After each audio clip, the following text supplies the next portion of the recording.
Assalamualaikum, salam sejahtera bagi kita semua. Salam Om Swastiastu, Namo Buddhaya, dan salam kebajikan. Ayam berkok jam 5 pagi, padahal alarm belum aku nyalain lagi. Daripada bingung mau mulai dari sisi kiri atau kanan, mending saya langsung perkenalan. Perkenalkan, nama saya Arsitakia dari 10 AK2. Saya hadir di sini dengan niat yang ringan dan rapi, tapi bernilai. Today kita bakal bahas topik yang deket banget sama kehidupan sekolah, tempat teori berbelit-belit. Langsung kita ke inti plus. Yang pertama ada teks anekdot, inovasi pembelajaran lewat humor cerdas. Teks anekdot itu cerita singkat, lucu, tapi ada sindiran atau kritik halusnya. Dalam pembelajaran modern, anekdot dipakai supaya materi berat jadi lebih ringan dicerna. Ciri-ciri anekdot yang perlu kamu ingat bersifat menghibur, tapi ada pesan tersembunyi. Ada hal nyeleneh atau absurd, biasanya menjadi perilaku manusia, sistem, atau situasi sosial. Struktur umumnya orientasi krisis, reaksi, dan kode. Contoh mini untuk pemahaman. Bayangin, guru bilang Bapak kasih soal yang gampang ya. Tiba-tiba soal malah kayak latihan masuk universitas impian. Itu contoh situasi yang absurd dan bisa dijadiin anekdot. Peran anekdot sebagai inovasi pembelajaran bikin kelas lebih hidup, gak kaku, bantu siswa memahami masalah sosial lewat humor. Jadi, media penyampai kritik yang aman dan kreatif. Yang kedua ada hikayat, inovasi pembelajaran lewat barisan cerita lama. Hikayat adalah cerita lama yang berisi kisah tentang keajaiban, tokoh luar biasa, dan nilai moral.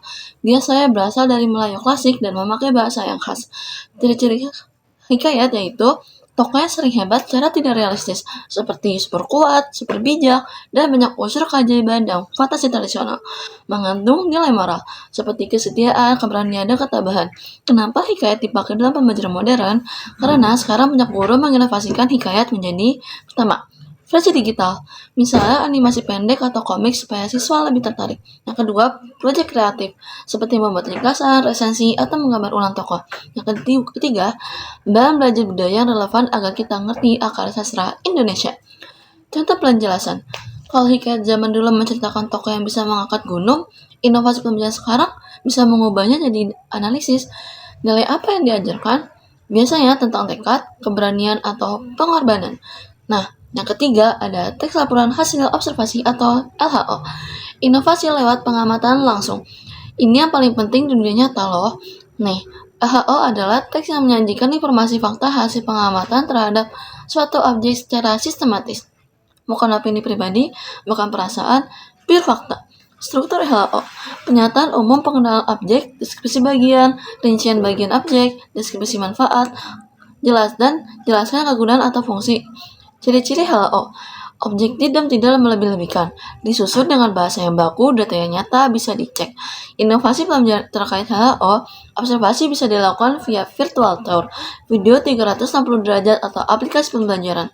Penyampaian laporan bisa pakai infografis, bukan hanya teks.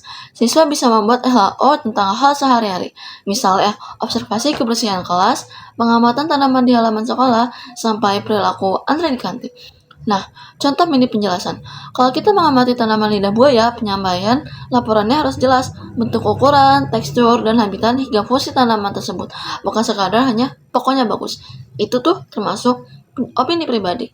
Jadi harus pure fakta dan terkait dengan objek yang diteliti. Di inovasi pembelajaran itu sebenarnya cara supaya materi lama tetap relevan. Anekdot bikin belajar lebih fun, hikayat menjaga budaya tetap hidup, dan laporan hasil observasi bikin kita lebih kritis membaca fakta. Kalau tiga ini digabung dengan teknologi dan cara belajar kreatif, hasilnya belajar jadi lebih hidup, gampang dipahami, dan nggak membosankan. Sekian penjelasan dari saya. Mohon maaf apabila ada kata yang berkurang berkenan atau salah kata. Karena yang salah pasti datangnya dari saya dan yang benar berasal dari Yang Maha Kuasa. Jalan-jalan ke kota Semarang, jangan lupa beli wingko babat. Kalau penjelasan saya masih kurang, semoga niat belajar tetap semangat. Terima kasih sudah menonton dan sampai jumpa.